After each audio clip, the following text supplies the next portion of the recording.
Students, आप शुरू से ही एंडोथर्मिक और एक्सोथर्मिक रिएक्शन के बारे में सुनते चले आए हैं। 9, 10, 11, 12।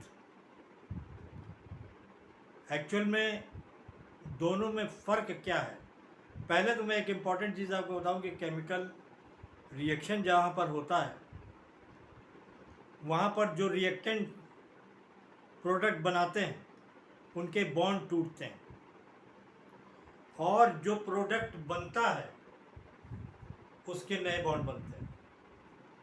तो प्रोडक्ट के टूटने में बहुत इंपॉर्टेंट थिंग्स है, इसे हमेशा याद रखने के। प्रोडक्ट के बनने में एनर्जी रिलीज होती है और रिएक्टेंट के बॉन्ड को तोड़ने के लिए एनर्जी देनी पड़ती है। तो मैंने इसमें यही समझाने की कोशिश की है। Exothermic reaction HR more than HP। Exothermic reaction में एनर्जी क्यों रिलीज होती है? सवाल इस बात का इम्पोर्टेंट क्वेश्चन है, कई दफ़े पूछा जा चुका है। एनर्जी क्यों रिलीज होती है? प्रोडक्ट के न्यू बॉन्ड फॉर्मेशन में जितनी मात्रा में एनर्जी निकलती है, जितनी मात्रा में एनर्जी निकलती है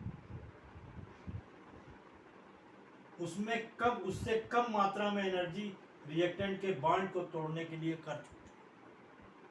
मतलब जितनी एनर्जी निकलती है, सपोज कर लीजिए कि 20 जूल निकली प्रोडक्ट के बॉन्ड बनने में, और रिएक्टेंट के टूटने में 15 जूल एनर्जी रिएक्टेंट के टूटने में खर्च हो गई, रिएक्टेंट के बॉन्ड टूटने में खर्च हो गई।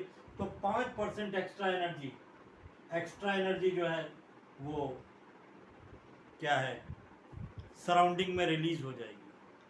और सराउंडिंग में रिलीज होने को ही एक्सोथर्मिक, एक्सो का मतलब बाहर की तरफ, एक्सोथर्मिक रिएक्शन। ठीक इसी का अपोजिट जो है, देखिए एंडोथर्मिक रिएक्शन में एनर्जी क्यों देनी पड़ती है? प्रोडक्ट के न्यू बॉन्ड बनने में जो एनर्जी निकलती है वो एनर्जी रिएक्टेंट के बॉन्ड तोड़ने में कम पड़ती है। बॉन्ड तोड़ने में जो प्रोडक्ट से एनर्जी निकलती है, प्रोडक्ट के बॉन्ड बनने में जो एनर्जी निकलती है वो रिएक्टेंट के बॉन्ड के तोड़ने में कम पड़ती है। सपोज कर लीजिए कि 10 जूल एनर्जी बॉन्ड के बनने में निकली, अब 12 जूल एनर्जी जो है रिएक्टेंट के बॉन्ड तोड़ने में लगी। तो दो जूल एनर्जी जो है, 2 जूल एनर्जी आपको बाहर से लेनी पड़ेगी। मतलब यू मीन कि कहें कि आप सराउंडिंग से लेनी पड़ेगी।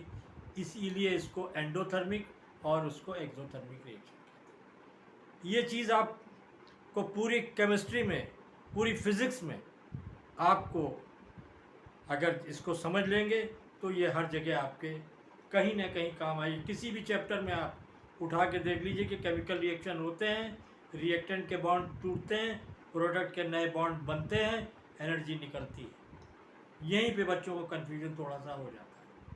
और मैं इसकी छोटी छोटी वीडियो आपको देता रहूँगा सामने, ताकि आपका कॉन्सेप्शन बिल्कुल क्लियर हो जाए, क्योंकि छोटे छोटे सवाल आदमी को परेशान करते हैं और दिक्कत होती है। Okay, thank you.